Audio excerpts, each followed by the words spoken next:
Mind Reader by Lost Hairdressers.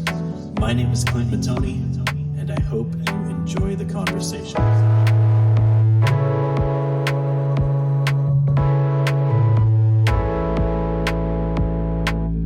Mind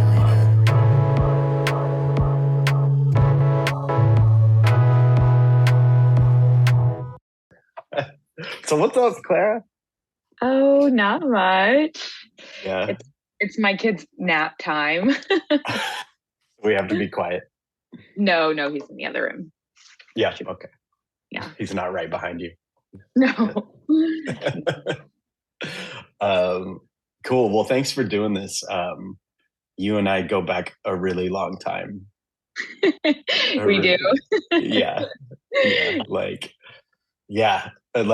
So Dallas, Tony and Guy, and then you ended up in New York. So I really kind of wanted to just kind of hear your origin story because I'm a big fan of your work. Like everything you've come to do and be, it's just really awesome to see. And knowing baby Clara versus Clara now is pretty cool too. That's so nice. I mean, I'm so honored that you asked me to do this. I mean, yeah, it's very nice. Of course. I was also like, what do I even have interesting to say about hair? I mean, like I don't know if hair is always the conversation. I think it's more just about your thought process. Like we're all working with that textile. Yeah. Where I've never been necessarily interested in talking about techniques or something like that, but more so like just who you are and why you do the things that you do. Yeah, totally. Yeah. So give me your story. Like where did you grow up and how did you get into this world? Yeah. So I grew up in Arkansas in Fayetteville, college town. And then I kind of always wanted to do hair. It always kind of made sense to me in my brain when I was young. Like I think even color just made sense to me. So, and my mom was really encouraging because my mom loved her hairdresser. And my mom's hairdresser growing up also went to Tony and Guy. And so my mom was like, this is where you're going to go.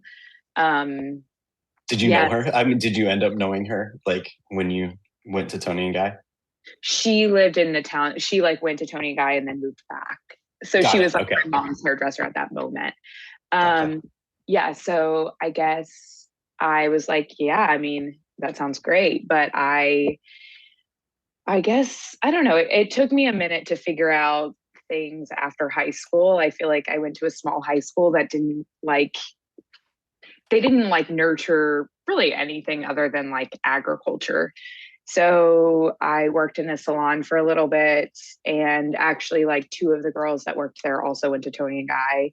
And I like got an idea of everything, which I feel like was really helpful when I went to hair school because I already kind of had an idea of like I knew color, like formula, like I already knew like how color worked and stuff like that. So then I went to Tony and Guy, which is where I met you. I think I met you when I was actually in hair school. Yeah, for sure you did. I remember you would like come in and all the girls would be like, "Oh, Clint." Yeah, I don't remember that part. Of course you don't. No, I don't remember. Good old days. Yeah. Yeah. Yeah. And I feel like that was a really great education. I still, talk to Sam, who was like very inspiring to me, Sam Finley. Oh, cool. Yeah, absolutely. Yeah. And then I guess, I worked in a salon for a little bit after that. I worked for Tony and Guy for a little bit. And then it just wasn't right for me. Where were you? What location? North Park. Okay. Cool. Yeah. It just wasn't right for me. I think I was just really young and like I just wasn't ready for like a full-time job like that, Okay. And they were like, okay, so now you're going to do like learn how to teach and like do education. And I was like 20, maybe I just turned 20, So then basically I moved to New York when I was like 21, with I didn't realize you went that fast. That's crazy. Yeah. Yeah. I mean, I like left Tony and Guy and like worked at a random salon for like 6 months and worked at like Cosmic Cafe, Mhm. which I loved. Yeah, it's gone now. I think they closed it. Yeah. I It's so saw, sad. I've seen that. Yeah. It is Mhm. sad. Met, what's his name? Kumar, who used to own it Right. in all the Wes Anderson movies. Anyways, Yes, totally. Yeah, I remember that. I had forgotten about that because there was another owner who was like very shady. I had heard. crazy. Yeah. Yeah. He had like a Yeah, lot of, I mean, before Me Too, but like he was like, yeah, a yeah, Me Too person. Yeah. yes. Yeah. And then I ended up in New York and I feel like I just like kind of floated around my first couple years here. So, did you go to New York? Like, did you just want to move, or did you go with intentions?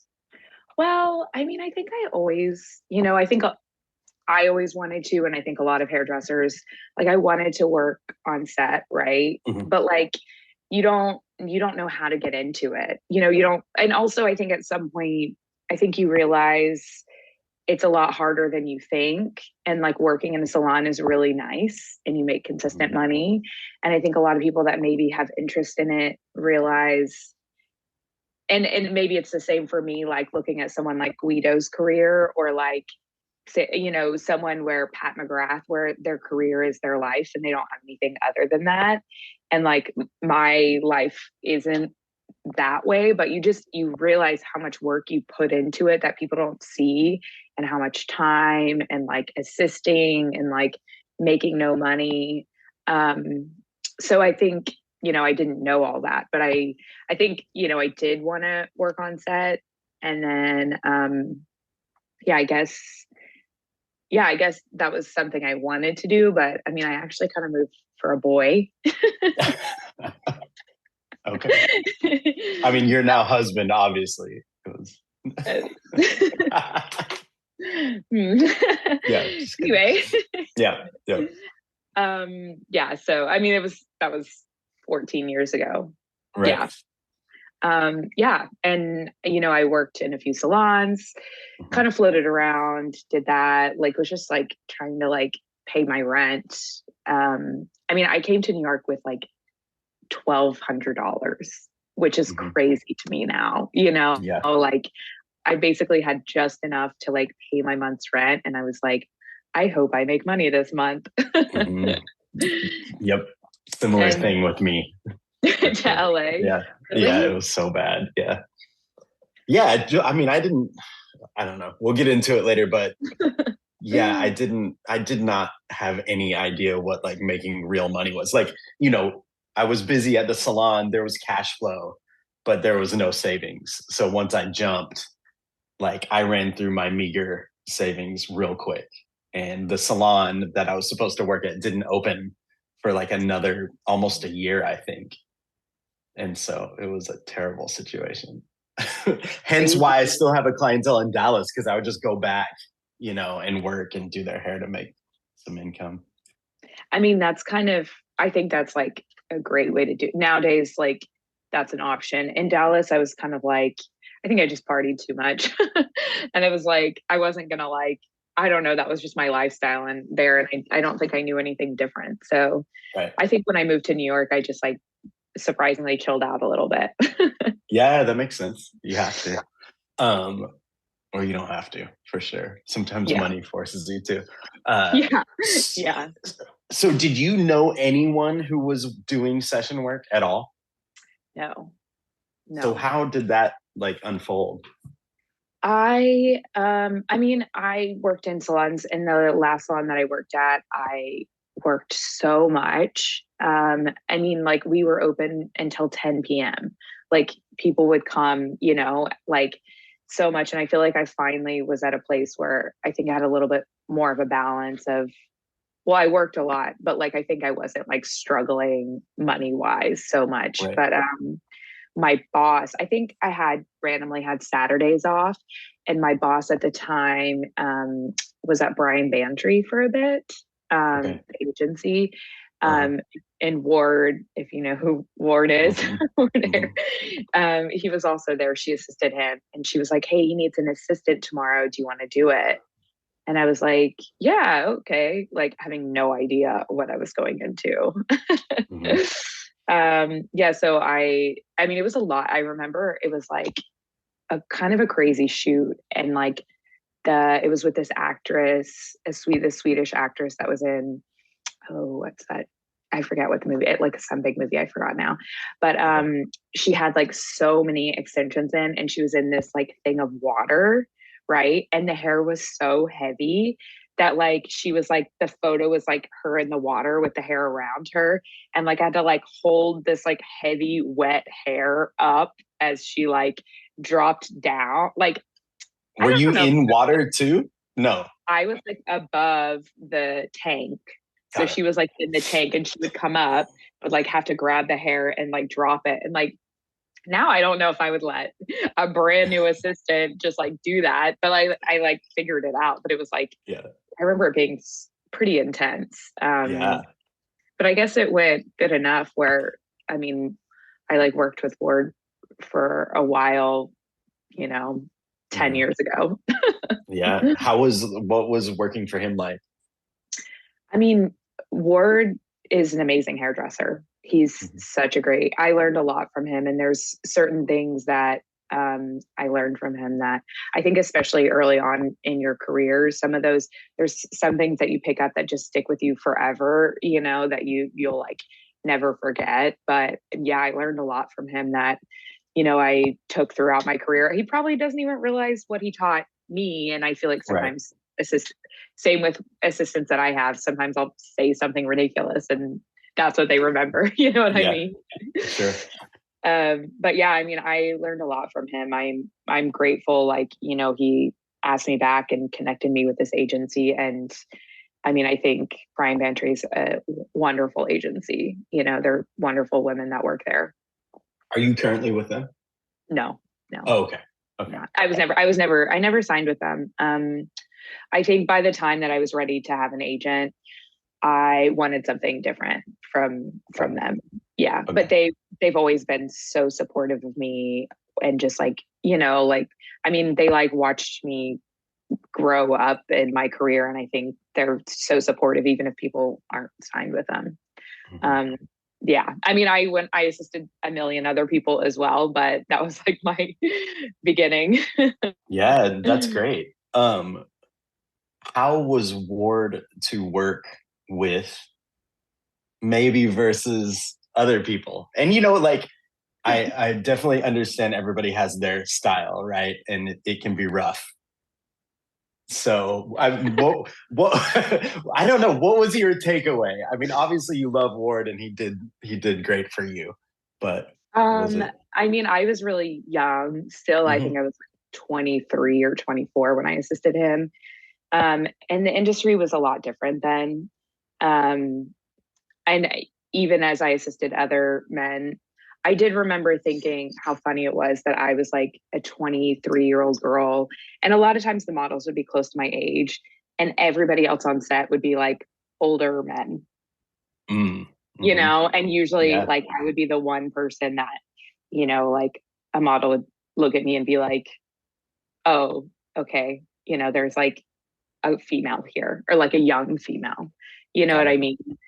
I mean, obviously there were other women on set, but there wasn't many women on set back then, especially young women. Right. But I mean, I don't know. You didn't talk when you were an assistant, you didn't like, you were always meant to be seen, but you weren't meant to say your opinion. You were just meant to do know what the person needed before they needed it. I mean, this is just in general, but yeah, I mean, I think the industry was so different back then. It's like hard to compare how I treat my assistants now. You know what I mean? Sure. Yep. Okay. So afterward, did you assist a lot more, or because you assisted him for how long? You said quite a while, right? Yeah, I like assisted him, but then I started assisting other people too. So I Okay. probably assisted him for like a couple years. Like, I would assist him a lot and then I wouldn't see him for like a month or two. Mhm. Yeah, I assisted as much as I possibly could. And then I also started doing my own jobs that I probably was not prepared for. Right.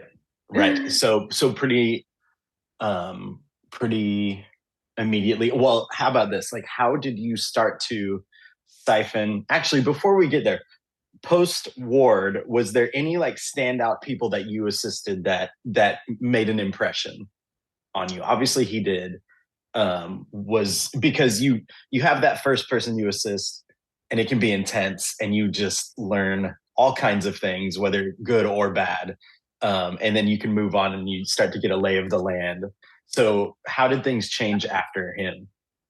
I mean, this was over years. Like I moved out of New York for probably like 6 months, Mm, like got a break. I think assisting on shoots was kind of not that it was a hobby, but like I worked in the salon like 3 days and then I assisted on the side when I could.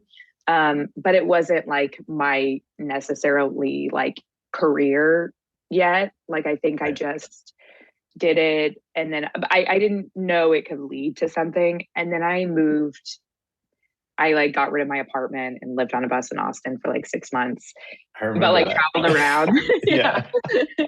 But like more just like traveled around. And Mhm. I think when I came back, I remember like I was getting a lot of assisting jobs.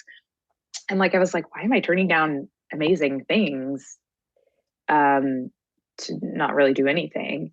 So then I was like, I should just go back. Like I'm not really done with New York. And then when I moved back, I was like more serious about assisting and shoots and stuff like that. And I think Mhm. at that point things fell into place. Like I started doing shows and I started, I got some of my first real clients. Like I started doing e-com for like Urban Outfitters and Anthropology and like those brands, Mhm. which at that time, e-commerce started kind of taking over like magazine or what do they call them? Like they started taking over a lot of commercial jobs, like what do they call them? Not magazines, but oh my god, this is how long they've been gone. Catalogs, Like like catalog catalogs stuff. Okay. started Yeah. going away, and it started becoming e-com, and like Mhm. Urban and Anthro were like they shot every day, and they were in Philly, and I went all the time. There was a phase where I went every week for like almost a year to Philly. It was a lot, but I feel like that was a really great experience because everyone was my age. I was like probably Mhm. 26, 25, 26, 27, and everyone was like close to my age and kind of had their place on set. So I feel like I kind of learned how to be on set and like do wind and just like little things like, just be really connected to the girl, like tucking their hair correctly or like just like there's little things that you know you don't think about. Like you think about hair as just you do hair and you style hair and then it is what it is, right? But like doing ecom that much, you learn like little things about the curl on the back of the neck that comes out or like how someone's cheek looks with hair, and there's little things that you learn and like when you're shooting someone in e-commerce, like every angle, like Mhm. what you learn and like um not to say I don't do e-com that much anymore because it's very soul sucking. Yeah. Yeah. Well, did you feel well, first, before I ask that, how did that job come about?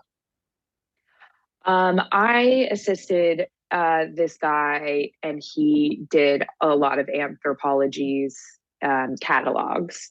And when they started doing e-commerce more, it was kind of like, and a lot of people that are my peers or around the same time probably came up doing these jobs where a lot of the people above us weren't going to do e-commerce, right? Because it was kind of like, I mean, now it's like Right. what everyone does, but like things started moving towards being e-commerce, and so it was like kind of below him to do it. Like the rate wasn't good enough, but like to me it was like an amazing rate, and so he was just like, oh, I'm not available for that, but I can recommend my assistant.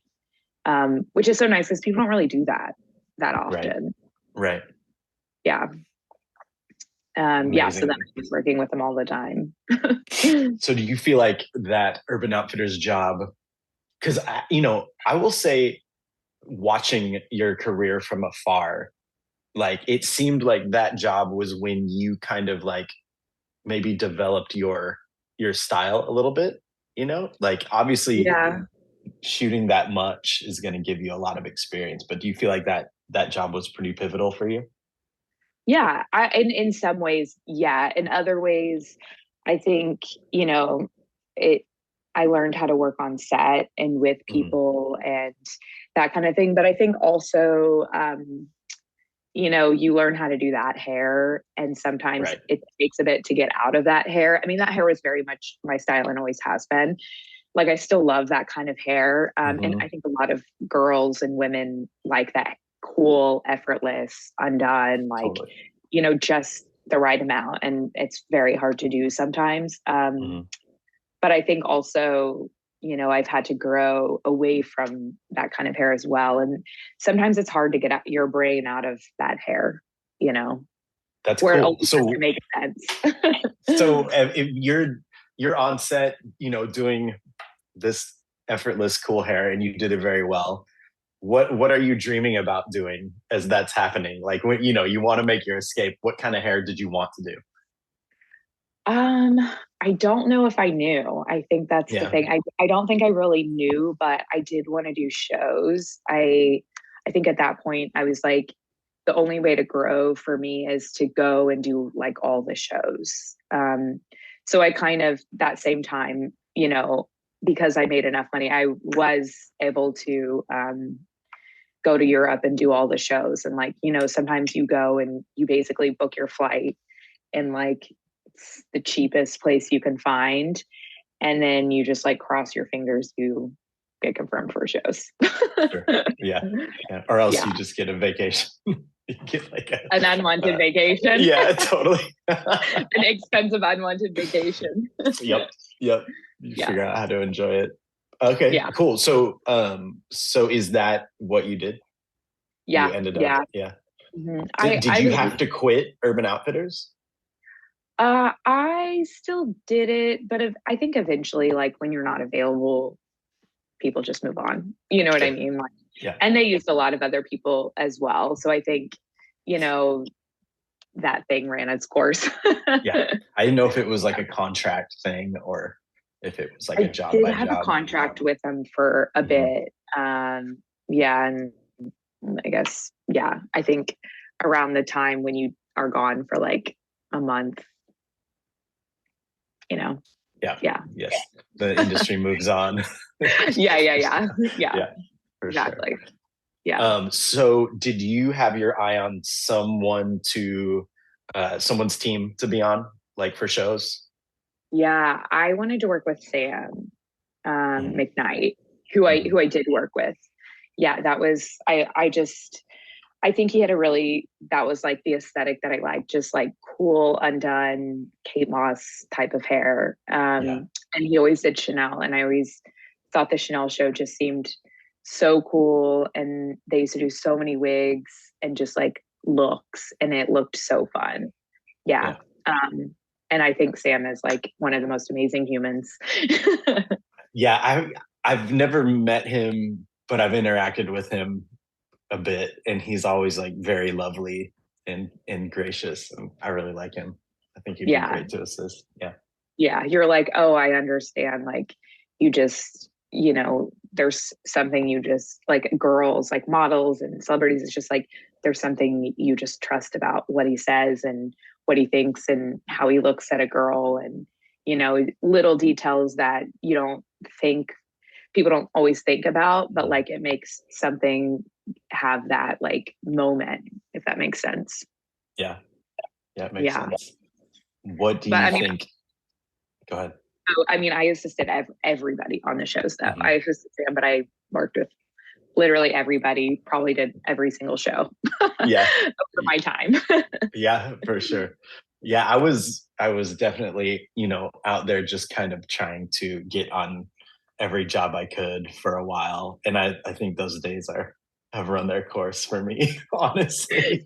But, There. but, man, my experiences, I never did Paris, but to do New York Fashion Week, I got to assist just really amazing people. Like I got to assist James and Laurent and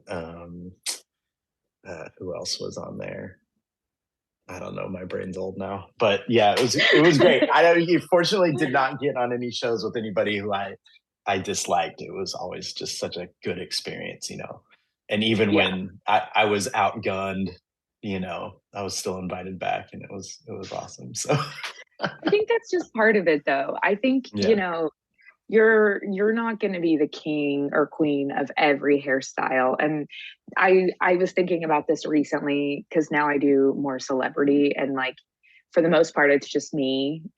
Sometimes I'll have an assistant, like if I'm on a shoot or something, but like when you're getting someone ready. And I was just thinking about how you're almost fearless on shows when you're on a team, because like you just go for it, and that if you don't succeed, somebody's going to help you, and vice versa. Like if you're killing the whatever it is, and you can do 10 models in that time, you're going to go help somebody else. And that's just always the way it is. And it was like so fun. And you have to put your pride away that you're not always going to be like the one that succeeds at whatever it is, or you're not going to be the quickest one. I mean, there are people that's their career. They're like show career people. And like, there was like these girls that every season they were so good, but they've been doing it, working backstage for like, 15 years or something, and they just like do everything in 5 minutes perfectly, but like in general, you're going to try. I mean, you have to try everything. And like, there's always going to be someone that's going to help you do it well or fix it. Yeah, for sure. Yeah, it's going to get done. It's going out for sure. Yeah. And sometimes you're the fixer, and sometimes someone fixes your stuff. Yeah. You'll walk away for 5 minutes and somebody is on your model. Someone's changed. Whether it's right or wrong, someone might change it. Yeah. Totally. Take your credit. So was it, so you had Urban Outfitters, you decided you wanted to start branching out. Were you also assisting a lot on shoots at that point, or did you have an agency at that point? No. Mm-mm. Okay. I did this thing for a long time, and I wrote it out, and I really enjoyed it, where I was like on every agency's like assistant list. And then they would pass me like little jobs, or like stuff that their artists wouldn't do, or no one was available. And I kind of rode that for a long time. Sure. Yeah, you can. I mean, when you get on like the right list, you can just keep working. Yeah.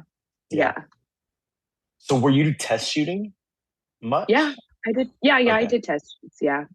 I feel like, I don't know when test shoots started getting like, I mean, at some point they just get better, and then they look like real stuff, like you do tests and it's like everyone's just shooting in the dark. And then at some point you start being like, yeah, we need a real stylist, or we need this, or, there's a lot of things. But I think I was testing, but I also would do a lot of editorials. And I don't know what year it was, but it was definitely in my prime of show time. I started working with, or it was like towards the end of when I did shows. He's actually a good friend of mine now, but his name's Tom Newton, and he's a photographer. And he used to shoot everything for Into the Gloss and a lot of stuff for Glossier. So I assisted James as well a lot, like on shoots and stuff in New York and on shows. And James is like, the assistant at the agency was like, can you do this Into the Gloss shoot? And they just needed a hair person, because, it was like, it's all about makeup, right? And so I did it. And then, Tom and I just clicked, and he would just put me up for all of their Into the Gloss stuff and like some Glossier stuff. So nice. I mean, it's so nice because Tom was like also my age, or around my age. And like, I think he worked with big makeup artists, and he was just like, oh, like he's just so sweet, and we're good. Now we're really good friends. Like I just saw him in Paris last week,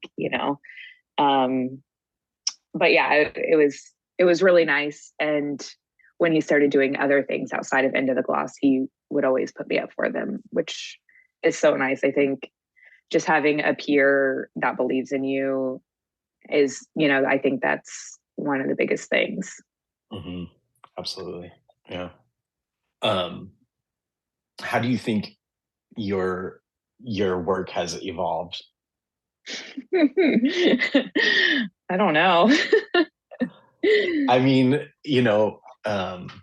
like we were saying earlier, you always have kind of these hair goals or like stuff that you're seeing out of the corner of your eye and you're like, oh man, like I wish I could be doing that, um, oftentimes not realizing how good you are at what you already do or what they're doing, but do you feel like you've had places you wanted your skill set to go and been able to get there? Yeah, for sure. Yeah. Yeah. I think I think sometimes you have your style or what you like or what you're good at, and then you try to do other things, right? Like you're like, oh, I want to push things, and then you try other things, and you like them, but then you do something and you make it you again, and you're like, oh, I love that. You're like, oh, that feels right. You know what I mean? And I feel like there's these phases in our careers where I'll go through phases of doing like more editorial hair and like being like wanting my work to be very cool, just cool. Yeah. And then, and then sometimes you're like, I just want to do really good hair. Like, I just want to do the best. I just want to make the hair look as best as it possibly can, and yeah, I mean, I think now I do a lot more celebrities.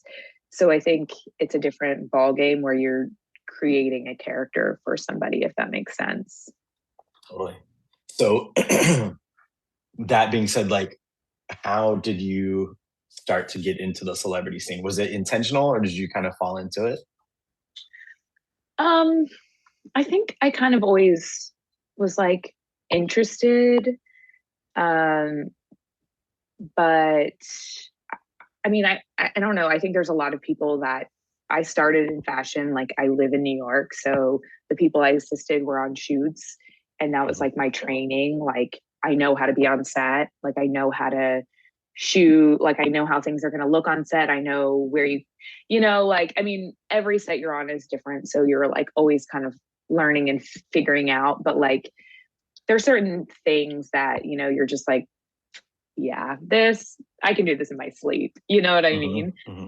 And with celebrity, it's not that it's harder. I think people think it's easier, but you're really doing hair, and it's not like you send them to set or you hold back. You send them to set, you see how it looks, and you can always add a little more.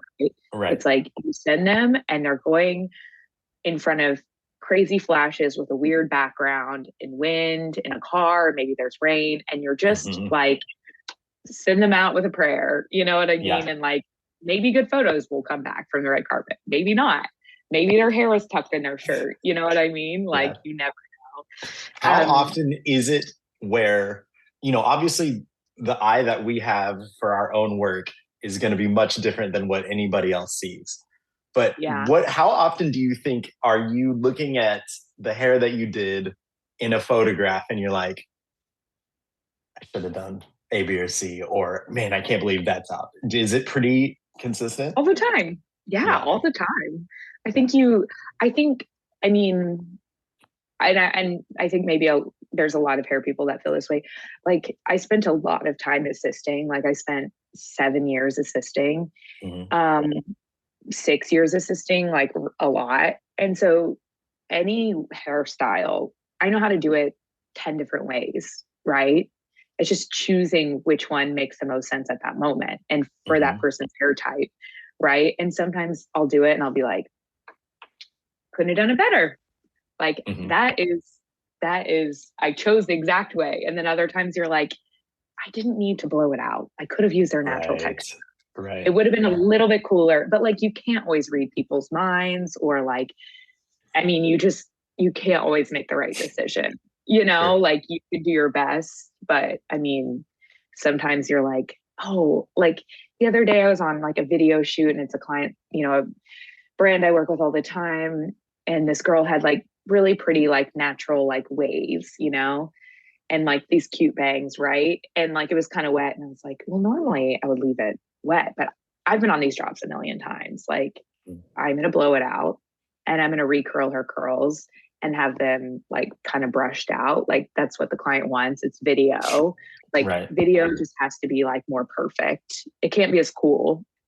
You see everything. There's always a video person that like zooms in and they're like, well, there's just one where, so it just has to be as perfect as you can get it, right? Right. And I did it like, like blew it out really nice, curled it twice. Sometimes you have to curl it twice, brushed it, used a ton of hairspray.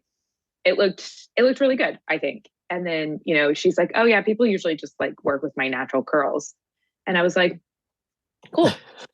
And then she goes on set and she's like jumping in a ball pit and her hair looks fabulous.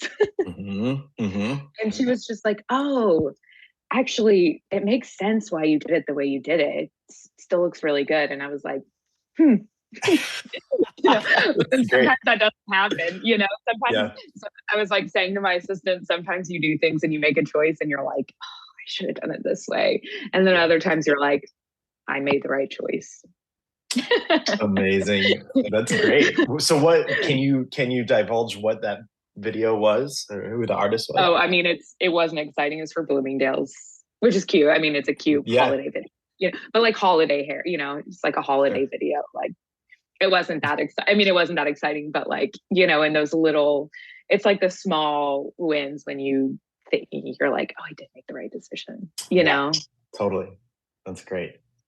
Yeah. So would you, let's see, is celebrity hair, is that the direction you want to continue in? Is that your thing, or do you want to still do everything, or are you digging this?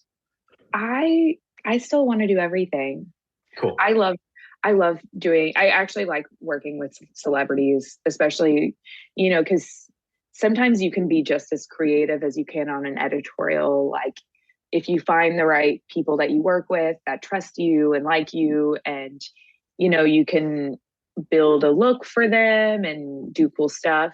I mean, granted, like doing things on a celebrity that has maybe a normal face versus like a model that can usually pull off everything is a lot different. But yeah, I mean, I started doing more celebrity after I had a baby. I mean, I did it before, but then I feel like I leaned into it a bit more just because being on set 12 hours is a lot harder than just like getting someone ready for an event.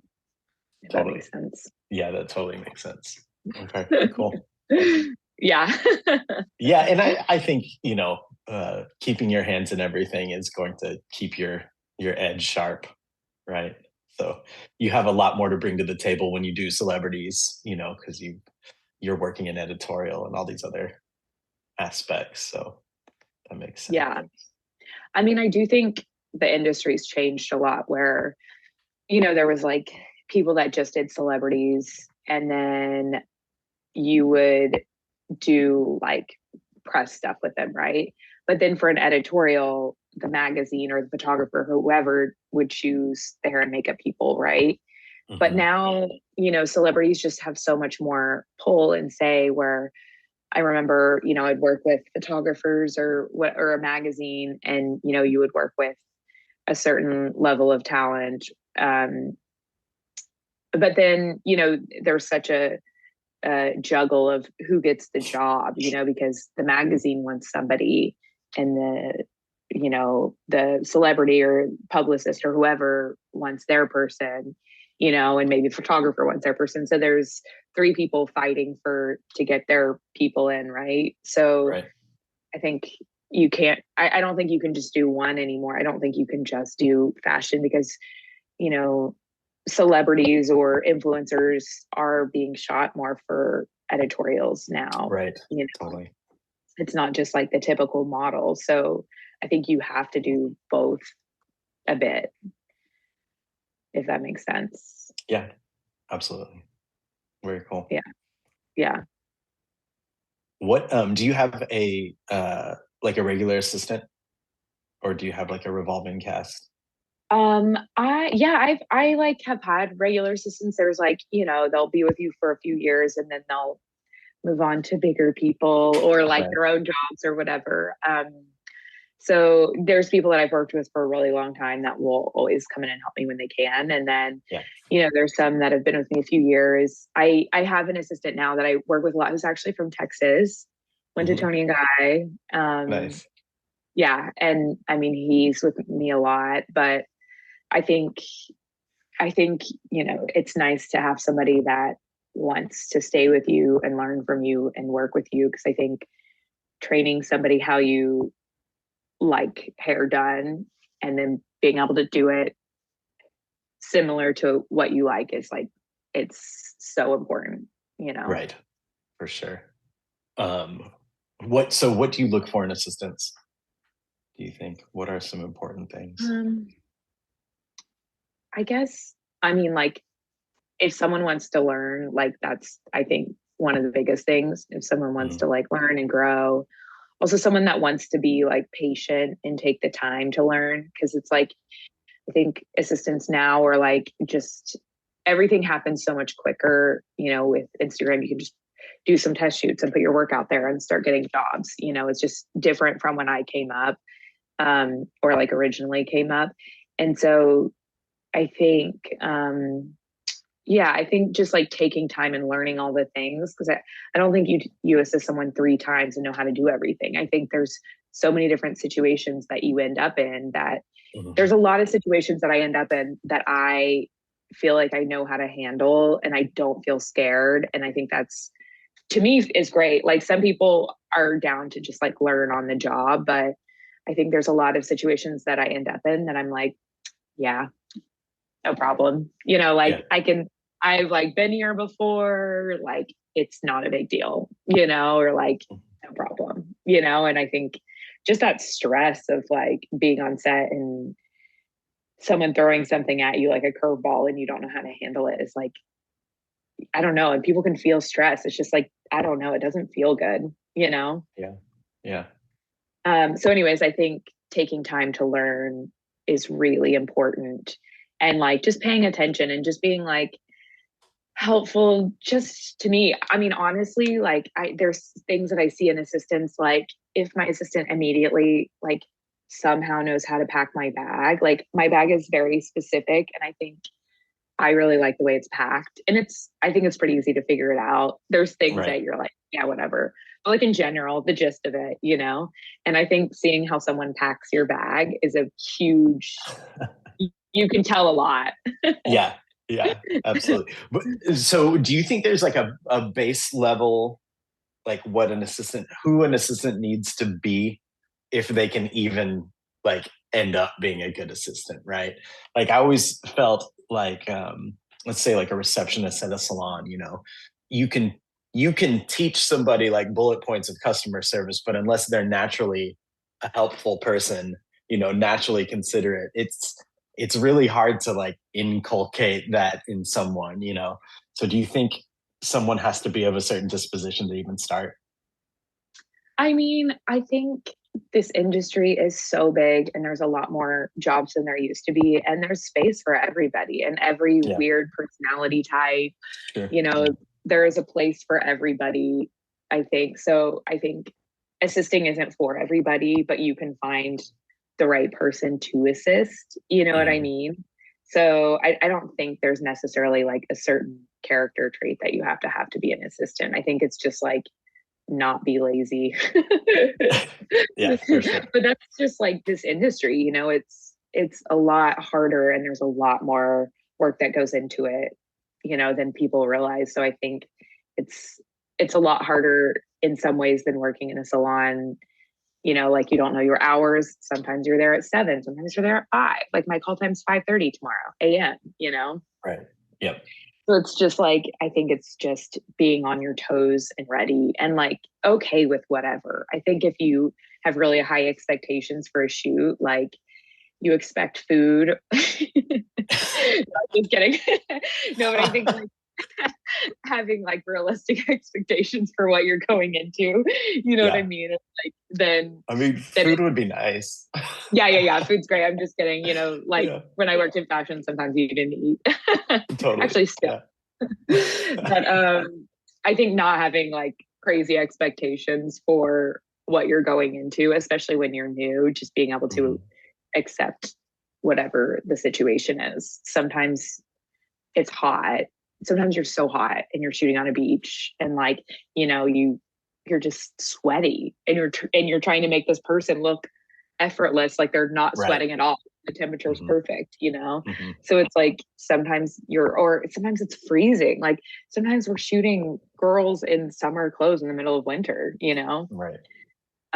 So I think just you have to be on your toes and ready for anything and prepared. It almost is like, you know, you're preparing for like the craziest hiking camping trip, you know?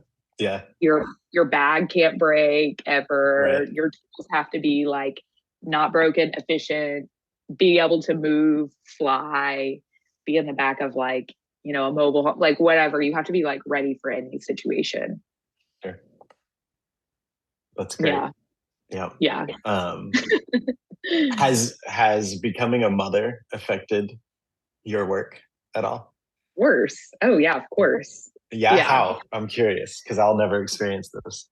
I know. I say to some of my friends sometimes, like our male peers that don't have a kid, like, you know, they could go back to work and like, I mean, I took time off, but not that much time. But I think the first year was especially hard because you're like, there's always a struggle of like, I want to be with my kid, but I also, and you're like, I don't want to be with my kid too much, you know, like, you know, they need their thing, you know, and you still want your career, you know, you still want your career, but like, I mean, even just traveling is really hard. You know, I was just gone for like a week in Paris and like, I mean, that was so hard. Like, I also just missed him, you know? Yeah, I was curious if the whole family went or if you just did the solo thing. I wish that my husband had a more flexible job that they could just come with me. I did a job in Miami and we stayed a few more days and I just added a few more days on and they came and that was really fun. And like I've done like some jobs in the Hamptons and they've come, or like jobs in upstate and they've come. I mean, I think that's the hard thing is like, having a family and like some things it's like, especially with celebrities, sometimes you have to be gone for a while. And I mean, I say no to some travel things just because it's like too hard, or even like, you know, he goes to bed at 7:30, you know, and you're like, okay, we wrapped. Maybe I can catch him before he goes to bed, you know? Yeah. I mean, it's tough, you know? Sometimes I say no to things that, I don't know. I mean, I've done a lot less editorials since I had a baby, you know? How old is he working now? He's over a year and a half. He's 20 months. Yeah. I think 6 months. I didn't say, I would just say a year and a half for a while. And someone was like, oh yeah, my kid's almost 2. And then our babies were like the same age. And I was like, oh yeah, okay. So yeah. I know. Yeah. I feel like moms make that conversion into like saying the months rather than the years. And I have to calculate. Yeah. He's like over a year. He's like between a year and a half and 2. Cool. Perfect. I get it now. Yeah. It's like we'll be at the playground. I'll be like, he's a year and a half. And this other kid is like, they're like, so is he? He's really big. And I'm like, oh, actually, he's almost 2. Well, I guess it matters like so much more at that age. Like they do change, you know. They grow fast. Yeah, that's cool. Yeah. So I wanted to ask this, and you know, I don't know if it's too deep. I probably should have texted it to you before. Well, I'm always like a big sufferer of imposter syndrome, like my whole career, you know. Do you think that you have ever experienced that to a great deal? And like on top of that, was there a point that it went away, or a point that you kind of learned to master it? Or is it just kind of always something that's looming? Yeah, I mean, I definitely experienced it for an amount of time, like when I was doing my own jobs and still kind of assisting. I think I don't actually feel like I experience it that much anymore, which maybe is bad. No, I think it's incredible. But Well, I just think like owning the fact that you're there for a reason, right? yeah, Yeah. I think I think I spent a lot of time I spent so much time assisting, and I think I spent a lot of time just like learning everything I possibly could and like trying to take everything in, and you can't take everything in all at once. That's why assisting for like 6 months, it doesn't seem like enough to me because you can only absorb so much, every day that you work. But I think I started at a different time when the industry was a different place, and now it's completely different. And I think because I started in that time, there's a lot of things that I learned that are irrelevant, but I think I feel pretty prepared for most situations. There's obviously things that I'm not the best at, and there's somebody that's better for that job, and that's fine. You know what I mean? Or vice versa, But yeah, I actually rarely feel imposter syndrome anymore, which sounds crazy. I No, remember a that's friend so talking cool. yeah, I mean, I remember a friend talking about it and being like, yeah, I remember that feeling and it feels good to not have it. Hmm. I mean, Right. sometimes you're on a job and you're like, oh, ooh, like, what am I doing here? And then you're like, you know what? I am prepared for this. Like a lot of the situations that I've been in, everywhere, I feel pretty comfortable, Yeah, I guess. Yeah. that's great. Yeah. And I mean, you can always ask. I don't know. Like, there's a lot of situations you can, like, there's questions you can ask or whatever. But I mean, I'm also not doing like Vogue covers, you know? Mhm. So I think it's a different, like, there's the level that I work on that is comfortable. And there's another level that I don't work on that maybe I would feel a bit more scared, if that Is makes that a sense. goal though? Do you want to get to that point? Do you want to do a Vogue cover? I mean, I'm Yeah, assuming, yeah, you would, everyone but wants to do a Vogue yeah, cover. but is Yeah. it something that like you think about? Like you're like, I gotta get there, or is it just like, yeah, when it happens, it happens, I've done and some it teen will. Vogue. I've done teen Vogue covers. Does that Yeah, count? honestly, I just assumed you probably had done covers like Yeah, I've a done Vogue covers. cover or two. Yeah, Maybe not like I've never done like an American Vogue cover, but right. yeah, I mean, I have done a Vogue, a Vogue. Yeah, I've done some Vogue I've covers, done a but Vogue. not like not American Vogue or French Vogue or any of those, and like those level of people. But to be honest, I'm sure it'd be scary, but sometimes, like I think something about a certain level of experience and assisting, for an amount of time, it doesn't feel as those things don't feel as scary to me. Sure. That's awesome. Yeah. Yeah. Scary, crazy. Yeah, it's crazy. No, it's so good. You know what I've always felt like that you were just such a comfortable person. Like you always seem so just like comfortable with who you are and comfortable in your own skin. And I think like even imagining assisting you, I think would just be a really nice experience because you're just such a nice human. Yeah. And maybe you're not. Maybe I want to interview the people who assist you. I want to hear the dark side of Clara. I mean, I'm very specific. Like Yeah.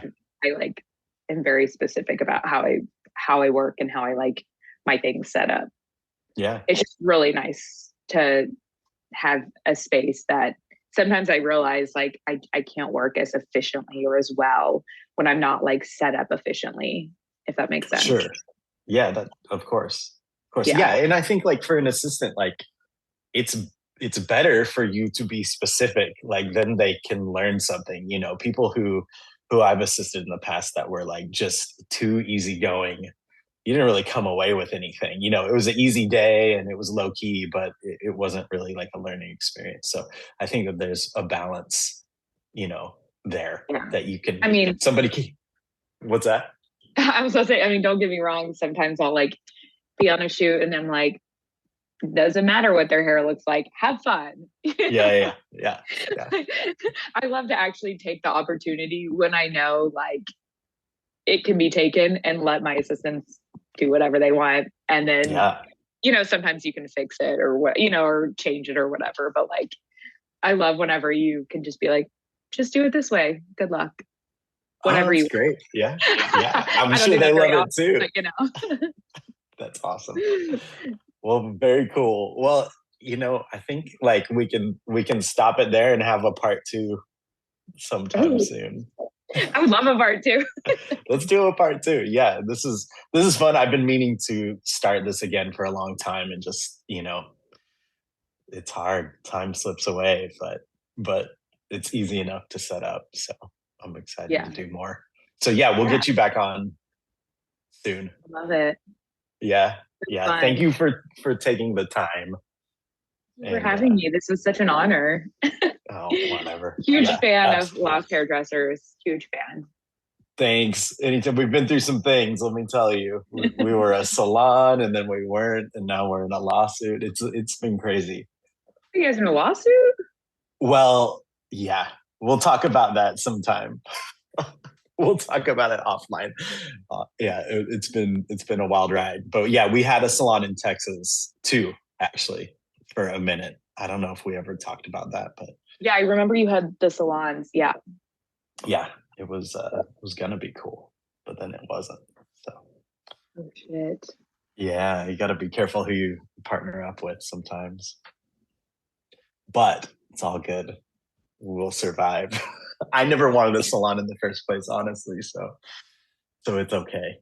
I like this stuff. So I know. I was thinking about how like you think you want to move forward with you like what you're doing and you want to keep going, right? Mm-hmm. And then you don't realize that it's actually so much more work that you don't actually want to do, like owning a salon. Like that's a certain type of person that wants to own a salon, and I've never wanted to own a salon, Yeah, same with doing said stuff. Like everyone kind of is like, oh, maybe those are like things that you think you want to do with your career, but then you actually are in the situation and you're like, yeah, this is awful. Mm-hmm. Yeah, like, how much more did I just put on my plate? Wait, say that last part? What did you say? You're like, I care about myself too much to like be badly every day. Totally. Or I care about all these coworkers too much to like tell them what to do. Like I can't. Yeah. It's so crazy. But part 2, and we'll catch up soon. And thanks for taking the time, and I will see you soon.